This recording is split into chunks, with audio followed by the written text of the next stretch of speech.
శ్రీమాత్రే నమః. అందరికీ నమస్కారం. భగవంతుడు శంకరుడు కూడా కైలాసము అను ఉత్తమ స్థానాన్ని ఏర్పాటు చేసుకుని భూతమండలిని తయారు చేసుకొని వారితో ఆయన సంతోషముగా ఆనందించుచుండెను.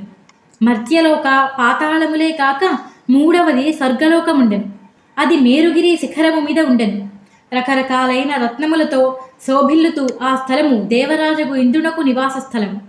సముద్రమదన సమయమున ఉత్తమముకు పారిజాత వృక్షము, 4 దంతములు గల ఐరావతము, సమస్త కోలికలను నెరవేర్చు కామధేనువు అగు గోవు, ఉచ్చైశ్రవమను గుర్రము, రంభా మొదలగు అనేక అప్సరలు అందులో నుండి బయటకు వచ్చిరి.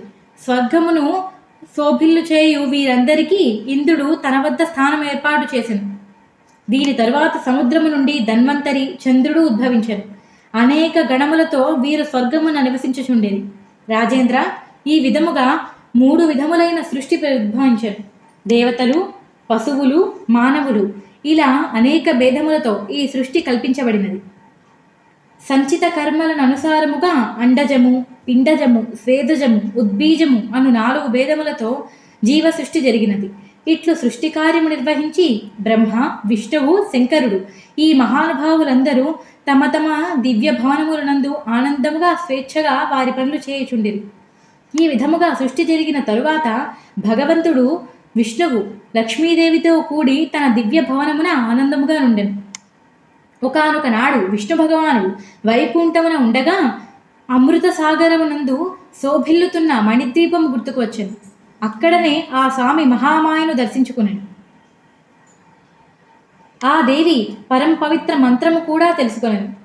ఆ పరమశక్తి స్మరణకు వచ్చిన తరువాత ఆయన ఆమె నుండి వేరుగా ఉండలేకపోయాను. అప్పుడు ఆ లక్ష్మీకాంతుడు శ్రీహరి మనస్సులో అంబికా యజ్ఞము చేయవలెను అనే ఆలోచన కలిగిను.